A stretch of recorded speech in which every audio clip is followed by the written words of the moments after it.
Hi guys, welcome to another video. My name is Dan Murphy. I am the Long Island Realtor. Whether buying, selling, or investing in real estate, I can help you get to the closing table. In this video, we're talking about the monthly market report for the month of April. So I'd like to get right into it. You know what, before I get into it, hit the thumbs up, hit the subscribe button for future videos. I'd really appreciate it. So with that said, in this first slide, it's a snapshot of the year-over-year changes in certain metrics. So it's pretty obvious that March of 2020 versus March of 2021, we're going to see some differences. The first thing, on the 49.5% of showings were up.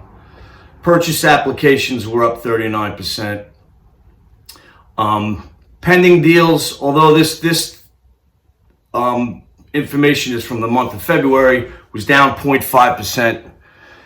Existing home sales were up 9.1%. New home sales, they were up 8.2%. The biggest thing in the market that we've been all talking about is the existing home inventory, down 52%. Year over year, and new home inventory down 4.6. You know, let's keep in mind, these are numbers that are across the country. And in different parts of the country, these figures are going to vary up and down, but very slightly. In this next slide, I'd like to talk about mortgage rates. As you can see, we're right around 3.18 on the fixed 30-year mortgage. In the beginning of the year, we hit the historical low of 2.71. And today puts us in line with June of last year. So let's talk about interest rates. Experts are probably going to indicate, well, Goldman Sachs, number one, says that, that by the end of the year, the 30-year fixed rate should be around 3.75. And, some other experts are predicting, that, they'll be around 3.25. Now, we don't know where rates are going to be. I certainly don't, but I believe that it's definitely going to be different than 3.18 today at the end of the year. And why is that? Well, you know what? The economy's getting better. Home prices are going up. As I said in a prior video, I thought that we're seeing signs of inflation where, gas prices or energy prices are up. Good old corporate taxes are going to go up, which costs of goods and services are going to flow through to the consumer. Housing prices are going up. So these are all signs that we're going to see, inflation, not in the near future, but somewhere down the road. In this next slide, George Ratatouille says, home sellers and home buyers have gotten really used to extremely low rates. Rates even in the 3 to 3.4 range remain extremely affordable by historical standards. You know what? That's a great statement. I'm hearing, from buyers, rates are going up, home prices are going up. Home rates, are still affordable, like George says, even if they go to 3.75, as Goldman Sachs predicts. Anything under 4%, I think, is still a good rate. But rates are going to tick up as the economy improves and, the vaccines rolled out from the pandemic and, people are getting back to work. So, with that said, don't be afraid of rates going up if you're a buyer. In this next slide, shows the year-over-year change in listings. And you see that today, inventory is down 52%. However, new listings are up. And experts are predicting that inventory will go up in the second half of 2021. In this next slide, it's a year-over-year change in housing inventory across the country. Now, we're down 52%. And as I said, some states show, some areas are down, like North Carolina is down 64%.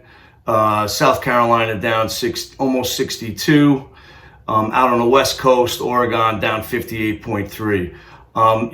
So across the country on average, we're down 52%. But if you look at the state of New York, we're down the least throughout the whole country, 12.6. And we're the only state that's in blue to reflect that. In this next slide, Lynn Fisher says, house prices nationwide recorded the largest annual and quarterly increase in the history of the FHA Home Price Index. Low mortgage rates, pent-up demand from home buyers, and a limited housing supply propelled every region of the country to experience faster growth in 2020 compared to a year ago, despite the pandemic. In this next slide from the Census Bureau, this slide talks about the single-family housing units that were completed. All right, so in this slide, we're going to focus on the red and the green area. The red area shows that there was a record-setting number of units built in the country in 04, 05, 06. At the time, there were 1.5 million units built, and we probably will never see that again in our lifetime. And what happened was lending froze for builders, and the market shifted the other way, and we all know what happened at that point. In the green area, since then, builders are more conservative. But if you look at the last 7 years, building is up, permits are up, and there is definitely buyer demand in the market. So, however, the building demand is still not meeting the demand of units that are needed in the market today. All right, so a big thing that people talk about now is, hey, is this going to be the same as the last time? Meaning, are we going to see, home equity cash out? Now, this slide here shows home equity cash out from 2001 to 2020, but we're going to focus on the peak in 06 and where we are today, or where we were at the end of 2020. So in 2006, this slide shows that, home equity cashed out was $321 billion. And at the end of 2020, data shows that it was only $153 billion. Quite a difference from 2006 to 2020. In this next slide, we're looking at tappable equity of U.S. mortgage holders surging. All right, and the definition of tappable equity is the amount available for homeowners to access before hitting a maximum 80% combined LTV, loan to value. Now, if you look in 2006 or 2005, we were right around $5 trillion. Today, we're over $7.3 trillion. So there is definitely more equity in homes today. And what I get a lot is, I get, hey, Dan, what's going to happen? Are we going to see a credit crunch like we saw in 2008 through 2011? Is the real estate market going to crash? But in this next slide, I want to just show you a couple of things that I think the answer is going to be no. So here we go. So in the red, we have 2006, and 2020, the blue, we have 2020. And this is regarding cash out refinances. 2020 was nothing like 2006. So if you look, as I said, tappable equity was in the trillions, 4.6 in 2006, 7.3 in 2020. But here's the next one is the one that we should be really looking at. In 2006, the percentage of cash out refis was 89%, which is relatively high. So people were really pulling that equity out to, go on vacations, or go, buy a new car or a new home, or buy another house. And you know what? In 2020, that number was only 33%. Again, total cashed out in billions was 321,000 in 06. And in 2020, 153 billion. And the last thing, the percentage of tappable equity was a lot higher in 2006 than 2020. So 7% versus 2%. The Wall Street Journal says the residential real estate market is on its biggest tear since 2006, just before the housing bubble burst and set off a global recession. Yet in nearly every meaningful way, today's market is the inverse of the previous boom.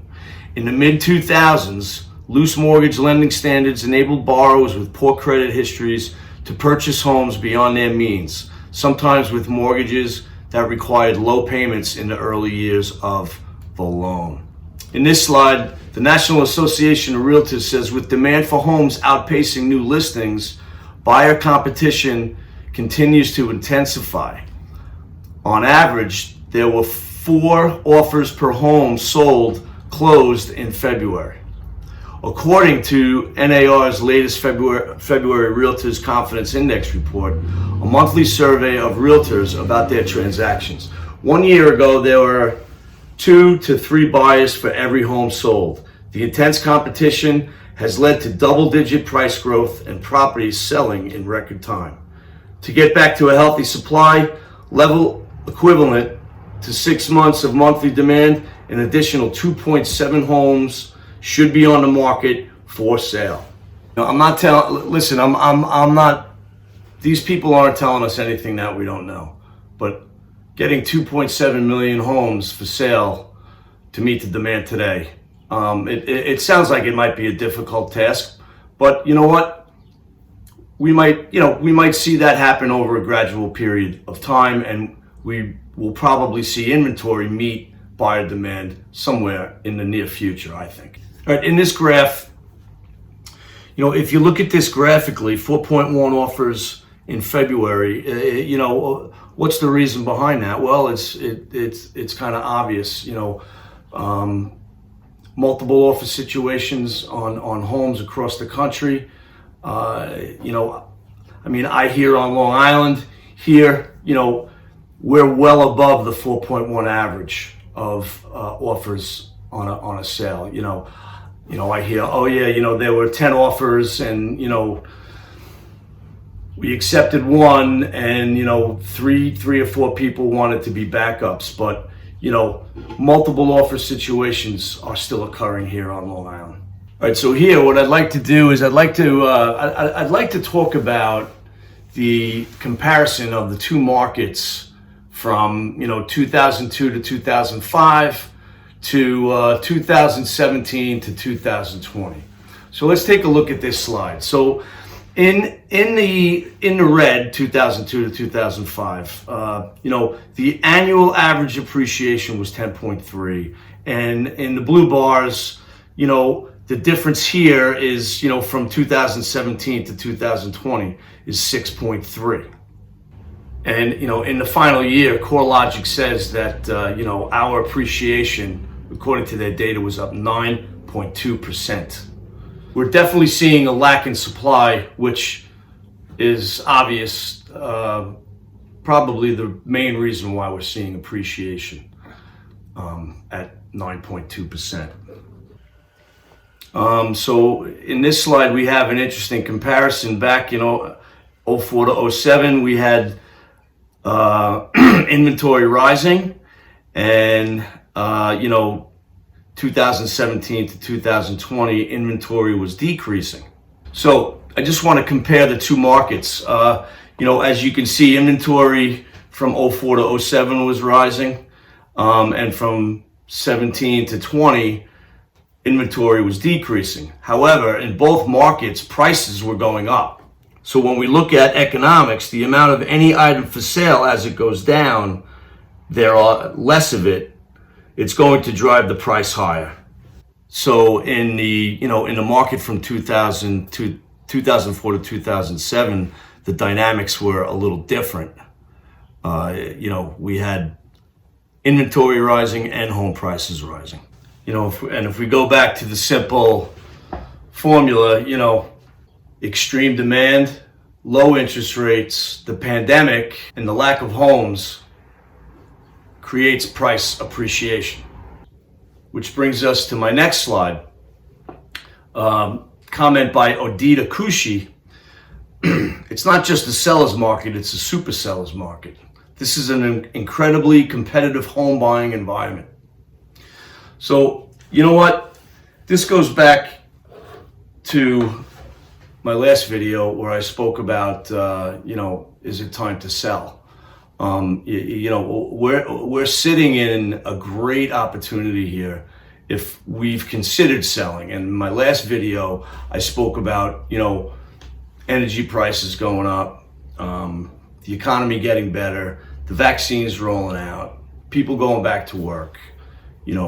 If you're thinking about selling your home, this could be an opportunity for you to maximize, the sale, on the sale of your home, maximize the price. Also, for buyers, the market, the market's still good. The rate is still an affordable rate. You can get out there and if you can find the right situation for yourself, they're going to be few and far between until inventory starts to pick up. So with that said, if you're a buyer in the market, get with your trusted advisor or your real estate agent, stay connected with him, and don't lose touch. And it gets discouraging, but it is hard work, and it's hard work for us real estate agents also. All right, in this next slide, I'd like to talk about the average gain in equity for home ownership. All right, the average gain in a mortgage home over the last year was $26,300. Okay, the current average equity of a mortgage home is $204,000 across the country. 38.2% of homes are owned free and clear, and 16.2% is increased in equity, totaling over $1.5 trillion. What comes to mind to some people is, hey, with all this equity that we have in our home now, do we want to maybe leverage that to trade up or buy a vacation home? And this is something that some homeowners don't even realize, the equity that they have in their home. So with that said, if you've if you've thought about trading up or selling, or even buying a vacation home, or even if you were thinking about pulling money out to make another investment, now is the time to take a look at that, because you might have more equity in your home than you actually think you did. In this next slide, it goes over the year-over-year change in equity on average for each state on average. So, as you can see, good old New York is at 25,000, just below the national average. But in some states you have, on the West Coast, 47,000, California, 55,000. So that's a significant jump in equity for some people who own homes today. So to sum it up, I think we're in a very strong market right now. With inventory low and buying demand up, we're gonna still see possible bidding wars or multi-offer situations on homes. If you're thinking about selling, like I said in my video, this could be an opportunity to sell that we may never ever see again in our lifetime. All right, guys, Dan Murphy, the Long Island Realtor. Whether you're buying, selling, or investing in real estate, I can help you get to the closing table. Thank you for watching the video. Again, hit the subscribe button, give the video a thumbs up. If you need to contact me, I'm going to leave a few links in the description page for you to look at. Leave any comments you like, any questions. I'll be more than happy to answer you and help you out any way that I possibly can. All right, guys, have a good day. See you in the next video.